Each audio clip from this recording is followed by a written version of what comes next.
Bonjour, Madame Aminata Touré. Bonjour. Vous êtes ancienne première ministre du Sénégal, mais vous étiez aussi la superviseure générale de la coalition Diomaye Président, qui est sortie vainqueur avec 54,28%. La question que tout le monde se pose, c'est comment peut-on expliquer cette victoire et qu'est-ce qui a été déterminant? Cette victoire, elle n'est pas imprévisible, hein. Il y avait un sentiment populaire de vouloir passer à une autre étape de notre démocratie. Les Sénégalais avaient envie vraiment de passer à une autre période, à une autre phase, et surtout de rajeunir l'élite politique. C'est ce qui s'est passé. Vous avez tous ces grands noms que vous connaissiez dans la politique depuis 25 ans, aucun n'a pu avoir plus de... Voilà, ça se joue entre 1% et 3%. Donc c'est vraiment une volonté nette exprimée par l'électorat, un électorat jeune. Il ne faut pas oublier que 70% des Sénégalais ont moins de 35 ans. Et cela s'est traduit dans les urnes avec l'élection d'un président jeune, 44 ans. Et voilà, je crois que le signal est très, très, très clair qu'il fallait passer à autre chose, qu'il fallait ramener la démocratie sénégalaise à sa situation normale. Et c'est ce qui nous a conduit à cette belle victoire. C'est aussi un challenge, d'ailleurs, pour la nouvelle équipe en place et pour le président nouvellement élu, Bassirou Diomaye Faye. Et lors de sa première sortie, le président élu, Bassirou Diomaye Faye, dit qu'il va diriger le Sénégal avec humilité et dans la transparence. Cela sous-entend quoi selon vous? Dans l'humilité, je crois qu'aussi les électeurs sénégalais ont sanctionné très clairement l'arrogance. Et je pense que le président Diomaye Faye a bien compris cela. La transparence, on a parlé tout à l'heure des différents scandales qui ont secoué la vie politique sénégalaise. Donc il y a aussi une demande forte pour une bonne gouvernance, une lutte contre la corruption. Et je pense que ce sera au cœur, effectivement, de son système de gouvernance. S'adressant à la communauté internationale et aux partenaires, le président Bassirou Diomaye Faye assure que le Sénégal restera un pays ami, un allié sûr et fiable à tout partenaire.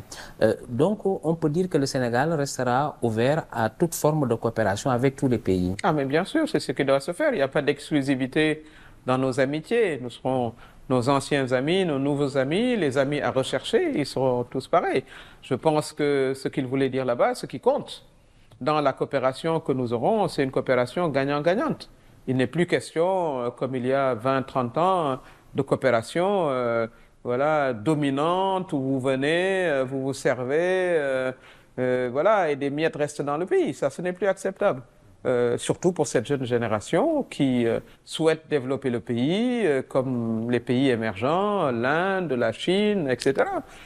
Pourquoi le Sénégal ne se développerait pas dans ces conditions-là? Et pour que ça se fasse, il faut que, notamment dans la gestion de nos ressources, puisque nous les exploitons avec des partenaires, il faut que ce soit très clair que la relation doit être une relation équitable et le maître mot, c'est gagnant-gagnant. Et son message est tout à fait clair et je crois qu'il a été aussi élu pour ça. Et en parlant de la Chine, qui entretient quand même avec le Sénégal un partenariat fructueux, peut-on s'attendre à un renforcement de cette coopération avec le président Bassirou Diomaye Faye? Je le souhaite. Moi, j'ai tout le temps dit que la Chine doit nous servir d'exemple. Moi, je suis d'une génération qui, jeune, a connu une Chine pauvre. Je suis toujours en vie, je ne suis pas grabataire.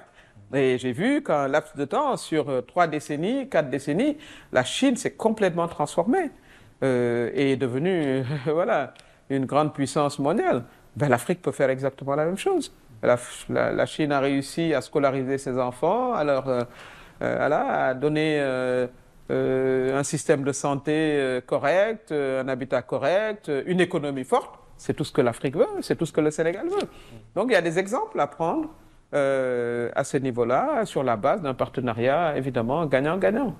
Et quelles sont les priorités quand même du président Bassirou Diomaye Faye selon vous? Selon moi, c'est ce qu'il y a dans son programme, puisqu'il a été élu sur la base aussi d'un programme de notre coalition. Je pense que vous en avez évoqué quelques points. la lutte contre la corruption, la transparence, mais également l'industrialisation. Vous parlez de la Chine, mais il y a des exemples à prendre avec la Chine en matière d'industrialisation, parce que ce que nous recherchons, c'est que nous bâtissions avec des partenaires nos propres industries et qu'on n'importe pas ce que nous consommons. Et ça, on pourrait collaborer avec des pays comme la Chine qui ont connu un processus d'industrialisation fulgurant, mais également avec d'autres pays, bien entendu. Je pense aussi qu'au cœur de son programme, il y aura les jeunes. Il a été élu par les jeunes. Donc, ces jeunes-là, ils aspirent à avoir une formation et un emploi.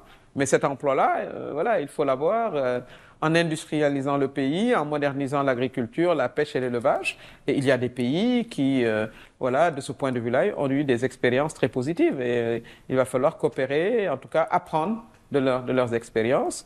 Bien entendu, les femmes, qui constituent la moitié de la population, sont également, font partie aussi des priorités du programme.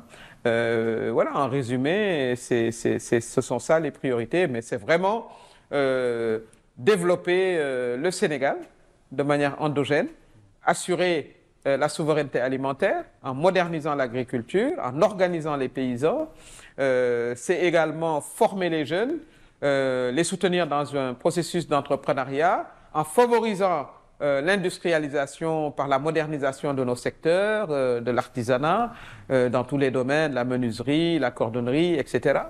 Et évidemment, gérer tout ça avec un système de gouvernance. Le président Bassirou Faye a aussi parlé de réforme des institutions. Donc, il va falloir rééquilibrer les pouvoirs entre l'exécutif, le législatif et surtout révolutionner la justice. Et le président Diomaye Faye a aussi pris des engagements dans ce sens-là. Et la monnaie est parmi les questions aussi qui focalisent l'attention. Et le président Bassirou Diomaye Faye avait parlé de créer une monnaie nationale et par la suite aborder la question dans le cadre de la CEDEAO. Parlez-nous de ça. Qu'est-ce qu'il voulait dire exactement? Non, le maître mot, on s'est focalisé sur la monnaie, mais c'est la souveraineté monétaire. J'ai parlé tout à l'heure de la souveraineté alimentaire. La monnaie, c'est un instrument aussi de développement économique. Et il faudrait qu'on puisse contrôler également cet instrument-là. Dans le cadre de l'éco, c'est l'idéal, bien dit. Nous sommes avec le Nigeria dans ce projet-là. Le Nigeria, c'est 350 millions de consommateurs. Une monnaie où le Sénégal pourrait exporter ces produits dans un marché aussi grand, au lieu de se contenter d'un petit marché de 18 millions que nous sommes, c'est une opportunité pour notre économie. L'éco devait être mis en œuvre en 2020. Et le Sénégal était signataire. Le Sénégal traînait les pieds aussi, il faut le dire. Et c'est clair que maintenant, l'objectif, ça doit être ça. Et moi, j'espère que le Sénégal va jouer le rôle avant-gardiste. Le président Bassirou Diomaye Faye a proposé un projet de rupture.